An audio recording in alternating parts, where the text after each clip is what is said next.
What's going on, YouTube? Metal Complex here, and today I've got another interesting knife review slash knife overview to do with you guys. This is the WE Knives Chimera, and as you can see, this is a very visually striking knife. I've got a lot to say about it, but before we get into that, I want to get into shout outs here real quick. First up, Mr. Joe Frazier, the gentleman who actually provided this knife for review, became an elite Metal Knight on my Patreon. So thank you so much, Joe. I really appreciate it. He also just donated the CRKT push button flipper to the channel, so I'll find something cool to do with that, but infinitely appreciative of that. Absolutely. Thank you so much. By the way, he picked this up from White Mountain Knives. If you guys have never been over to White Mountain Knives, that's a good place to shop for knives, so take a look at that. Next up, we have Jeremy. Jeremy became a Metal Knight on my Patreon. You can check him out at JeremyD676 on Instagram. That's at JeremyD676. You guys should definitely go give him a follow. Super nice guy. And third, we have Mr. Jeff Goodnow, who became an epic Metal Knight on my Patreon. Really appreciate that. I've actually mentioned him on a recent video, but not by name. He is the gentleman who is that I've been talking with about showing some of his knives on the channel. He has some really cool stuff, and he has very generously offered to let me take a look at it. So I'm very excited. Again, I'm not going to reveal anything until we get more into that, but there's some really cool stuff coming from Jeff. So thank you again, Jeff, for doing that. Anyways, let's go ahead and get into the meat and potatoes of this review. First up, as usual, let's go ahead and take a measurement. Overall length of the Chimera coming in at a whopping 9-inch, just about, is it 9 inches? Just about 9 inches. It's just under 9 inches overall. Blade length from tip to scale, definitely 4 inches. Actually, yeah, it's like 4 inches right on the dot. Cutting edge is coming in at exactly 3.75 inches. So this is a big boy, definitely. No contest there. Let's put it up against the Ontario Rat. Ontario Rat coming in at 8.6 inches overall. So you can see up against the, definitely a large knife, the Rat 1. The Chimera is absolutely monstrous. How about up against the Spyderco PM2? PM2 coming in at 8.3 inches overall. How about up against the Benchmade Griptilian, or in this case, the Ritter Hogue? Ritter Hogue coming in at 8 inches overall. And last but not least, if I don't cut my finger off camera, it's going to be the Spyderco Delica coming in at 7 inches overall. So definitely a big knife. Let me give you guys an example of the action here. You do have nice wiggle shut or kind of shake shut action. And let me tell you, if you watched me unbox this, and I've been talking with Joe about this, the detent is heavy, but it's got a good relationship between flipper tab, pivot, and blade heft and length. But when you break that detent, this thing fires hard, and there's recoil. You know, if I were able to slow that down, which I might actually do on Instagram just to show you guys, that thing, the weight and length of that blade and just the smoothness of those ceramic ball bearings, just golly, the release from that heavy detent is just insane. It actually stopped me in my tracks, whatever it was that I was trying to say on the unboxing, and didn't quite make it out. Let's go ahead and weigh this monster of a knife. Not quite even 5 ounces. So that's always impressive to me when we've got a 9-inch folding knife roughly that's coming in at or below 5 ounces. You know, a lot of you will remember me doing the review on the Microtech SOCOM Elite that was a little over 9 inches, and it was like 5 1/4. That was impressive to me, but that was aluminum. This is titanium on both sides, coming in at basically 5 ounces. Very impressive. I have nothing against carrying a knife at 5 ounces. In fact, I tend to prefer at least 4.5 ounces because I like the feeling of heft and solidity. So really cool. So this knife comes in two different forms at the time of this video.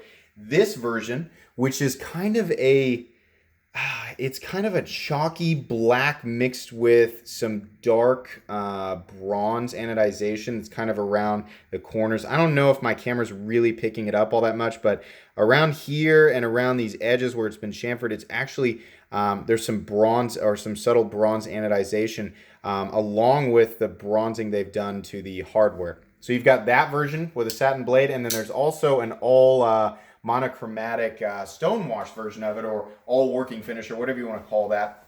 Normally, that would be the one that I'd opt for. But I have to say, I have a weak spot for like gunmetal or chalky black with bronze. I think that looks really, really good. So if it were me choosing between the two, honestly, I like this color setup a lot. You are rocking S35VN, and like I said, full titanium, made by WE. This knife comes in at $258. We'll talk about that here in just a little bit. Let's take a look at this ridiculous blade. So what we have here is the same finish that I have seen, or that I saw on the Deacon. And I'm sure those are not the only two knives, or the Chimera and the Deacon are not the only two knives offered by WE that are in this finish. But I love this. It's not a it's like a matte satin, or like a cloudy day satin. Not stonewash, not satin belt finish with grind lines. It's just matte satin, and it looks really good. I'd really like to see this like on more knives. You know, I'm not necessarily sure that this is a brand new finish that's never been done before by any other company, but I certainly don't see it a lot, and I wish that I would, because I really, aesthetically, it's really, really pleasing. You have a super aggressive, notched out, I guess, clip point style blade. Very, very aggressive looking, though the cutouts are not just for show. I mean, it definitely does create a nice position for you to rest your finger up there behind where that clip point starts. We have a flat, actually, behind a very slight swedge up above this fuller here. The fuller looks excellent. They're not always totally necessary. In fact, sometimes fullers are just gunk traps, but everything's nicely rounded off in this one. I can't really see that happening. There's plenty of room on this fairly tall blade for it to drop down towards the cutting edge. And your starting thickness isn't, overwhelming. Up against the PM2, you can see they're both they look to both be about 145 thousandths. So plenty of room to drop down to the cutting edge. It's plenty, not the thinnest in the world, but certainly thin enough to get EDC tasks completed, or some harder use tasks completed alike. And I realize I'm being intentionally vague there, but basically what I'm saying is it's as sharp as you could possibly expect a blade coming from WE knives to come as, I guess. Anyways, moving down to the scales here, we have some light machine work. You can see there on these scales, you have this really, really light machine work going on in little different places, and I really appreciate that. I see that a lot with WE knives. You have the front side show pivot, which looks really nice. Nice chamfering. Like I said, some bronzing kind of showing through this black finish that they've got going on. I'm not sure what these lines are for, but they're there. It's that, it's not necessarily ugly. It's not adding or taking away from anything. Same thing with this. It's just basically just adding a little bit of busyness to an otherwise very simple scale. I do kind of like this down here. It's kind of, what it makes me think of is like a big, some sort of large structure, some sort of large technologically advanced structure. The outer layers have been peeled away due to weathering, and you're able to see some of underneath, Use your imagination. I'm sure that was the theme of that there, but it looks really nice. Some interesting, unique machine work going on there. You have some nice sized Torx head pivots there that are plenty large to get a tool in and not have to worry about stripping. Moving on to the back here, we have a very intricate machined titanium backspacer that looks really nice. It sort of has peaks and valleys, some minor jimping up there. I don't know that that's really functional. It doesn't really feel like I'm getting a whole lot of traction there, but it doesn't really matter. It's not absolutely necessary. It does look nice, and it does serve its purpose. It takes up about 65% of the back of the knife. You do have a nice little lanyard loop there that's out of the way and will accommodate for 550 paracord easily. Moving back to the pocket clip on the other side, it's not perfectly straight, and it is kind of thin. I generally prefer my pocket clips to be thin and straight and symmetrical, but it doesn't always work with every design. We've got some curvature to the handle here, so as far as whether or not the pocket clip looks good on the knife, yeah, it absolutely, it fits the theme 100%. And while it is a little bit skinny, it's definitely not a thin pocket clip. It's thick and absolutely has plenty of retention on there. Not too much. Got a little ramp there. It's sticking up high enough to where it's easily going to clear the seam of your pants. And you have a little bit of meaningful traction here. So, I generally like clips that have like a dip so I can get my finger on them as I pull. That's what creates the traction there. But as long as there's something to create some traction for your finger as you pull the knife out of your pocket, I think it works just fine.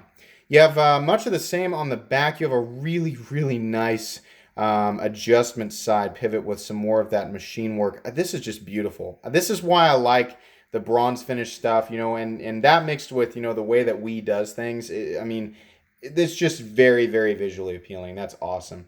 You do have a steel lock bar insert that is combined with an over travel stop as usual.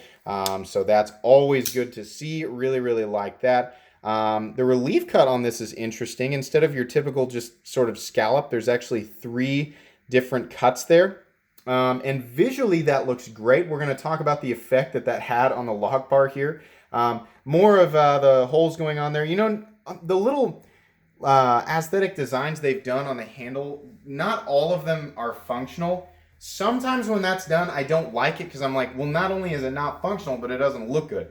In this case, some of that stuff is not functional, but it doesn't not look good. I mean, in fact, I kind of appreciate the look on it. So everything except for these lines right here, I'm not 100% sure what those were for, but the little, makes me think of the Microtech holes and this sort of weathered machine look. That looks good, and everything else that's on this side, same thing. It looks very futuristic, aggressive, almost kind of post-apocalyptic aggressive, and I really, really like that.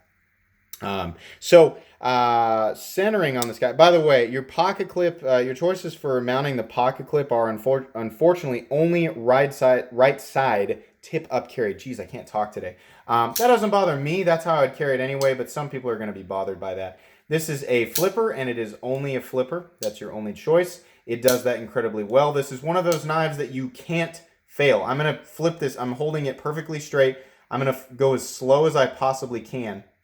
Yeah, you can't. And it even still fires hard. I can't actually get it to fire soft. It's going to. Those ceramic bearings are so smooth.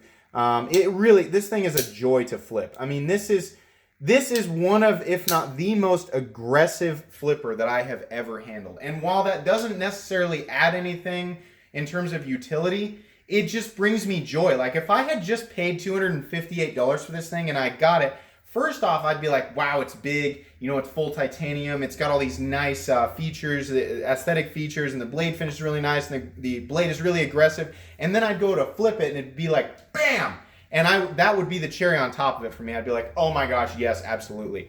I can't say definitively why I correlate that to the justification for the price, but it's a good feeling, It's closed up, and you're looking over it, and you're doing that thing we all do. We look for flaws, and you go to flip it, and it's like, pow, That's awesome. I love that. That is a really, really good feeling, and if you're considering purchasing this and you put a lot of weight into how hard it deploys, this thing definitely deploys hard in a good way. Absolutely. Fit and finish. It's a WE knife. I've never had an issue with a WE knife. All the hardware looks great. Centering looks great. Locking up at, 30%, 35%. Extremely solid. No blade play up, down, left, or right. Like I said, it's basically wiggle shut. There's no friction being felt in the pivot. Feels really, really nice. Detent is very, very heavy on this guy.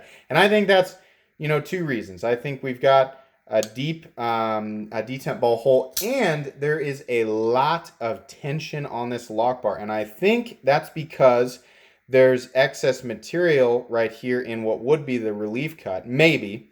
Or maybe it's just fairly thick under there. You can see there the actual relief cut behind there is a small oval. There might be some excess material making that thing a little bit hard to push out of the way. And while we're on that subject, ergonomically, this thing is great. You've got a nice forward choil that, there could be a little bit more room there. They would have had to take more out of the cutting edge to do that. But, honestly, yeah, if you're really pushing hard and, wiggling this finger around a lot, you could get it up here and cut yourself. But if you're careful and you kind of rock back on this flipper tab back here, you're going to be just fine. This is very comfortable. Very rounded all the way around. Even the pocket clip where it feels a little bit pointy right here does not create a situation that I would call a hot spot. Everything is nice and smooth and rounded off, and it just feels really great. But this part right here on the, where you're going to go to disengage the lock bar, What's nice is that it does stick up a little bit on this side, allowing you to get the meat of your thumb in there, but it is a little bit sharp, and if the tension on the lock bar weren't so heavy, it wouldn't create a situation where your thumb got, I don't want to say torn up. It's just like I sat on the couch and I flipped this and then disengaged it, flipped it and disengaged it. And after a while I realized, man, there's a lot of pressure on my thumb. And I got to looking at it and I'm like, well, maybe it's because of the lock bar, the tension that's on the lock bar, which is probably creating that heavy detent. And it's creating a benefit in the flipping action. But over time, if you're going to repeatedly disengage it, yeah, your thumb's going to get a little bit sore. It doesn't matter that much, and here's why. The only people who are going to be bothered by that are people like me who sit on our couches and just flip knives over and over and over again all day. If you're buying this knife as a user tool, right? Well, you're going to flip it out and you're going to use it for however long you're going to use it, and then you're going to put it back in your pocket. There aren't a lot of tasks that I can think of that require me to pull my knife out of my pocket and flip it open and close it repeatedly. That's just not something I'm going to be doing. So yeah, to a fidgety person, it creates a little bit of, excess pressure on your thumb, and it's going to get a little sore after a while, but I wouldn't say that it's tearing up my thumb. It's just something that I've noticed. So just keep that in mind.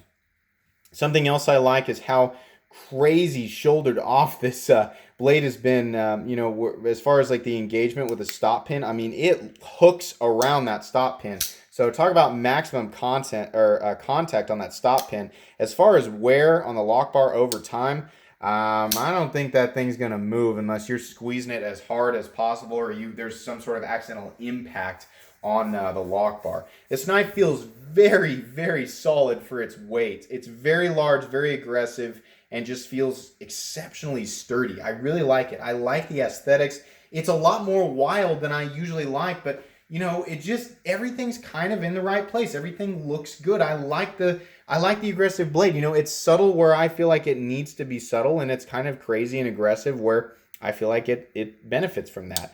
It's a great design. And you know what? It's really easy to carry. Yeah, it's pretty big and pretty thick, but not like monstrous. I wouldn't call this a pocket brick, Honestly, it takes up less room in my pocket than my SOCOM Elite, and I don't really have a problem carrying that one either. That combined with the fact that it's only a 5-ounce knife for, how much blade you get, I think is excellent. At $258, I like S35VN steel, which is what this is. It's S35VN, and I think actually it says on the flipper tab, S35VN. I like S35VN. It's one of my favorite steels ever. It's easier to sharpen than a lot of the super steels out there. It's one of the toughest stainless steels out there. And it holds a reasonable edge for quite a while, I think a lot of people just want to see M390 in this price range. That's the simple truth of it, Do the majority of people out there need M390, or will see a definitive benefit from M390 during regular use? No, they won't. But it makes us feel better about our purchase. So this is one of those hard things where it's like I picked this knife up, and in person, it's really easy for me to see why this knife is priced at $258. But I think the average knife person out there is just going to want M390. If this was $220 at S35VN, I think a lot more people would accept it. There is a lot of machine work that goes into it. Like I said, ceramic bearings. I can't imagine, maybe that finish on the blade is cheaper from a manufacturing standpoint, but it looks really, really nice. Visually, this looks like a $258 knife. The only thing that's going to hold some people back is that it's not M390. Whether or not they would actually notice the benefit, the difference in benefit between S35 and M390 is besides the point. That's just what most people want to see. That aside, I'm still going to recommend this knife. Absolutely. 100% I'm going to recommend this knife. This thing is just awesome. This is super cool. From the moment that I opened it up and all this time I've spent playing with it and flipping it and just enjoying this knife, yeah, this is awesome. Anybody who decides to go ahead and pay the $258, the sting of that will wear off immediately as soon as you unbox it. This thing is awesome. I absolutely can recommend this knife. So if you haven't checked out that playlist, check it out. this will be going on that playlist. But anyways, guys, that is going to be pretty much it for today's video. That is about all I can say. So if you enjoyed this video, or at least found it mildly entertaining, please leave a like. And if you'd like to check out my other content, I do, of course, have lots of videos of knives that are either expensive or inexpensive that I do or don't like. So please check that stuff out. And if you enjoy all my content, then please subscribe to my channel because there's definitely more coming. Thanks again for watching, and have a great day.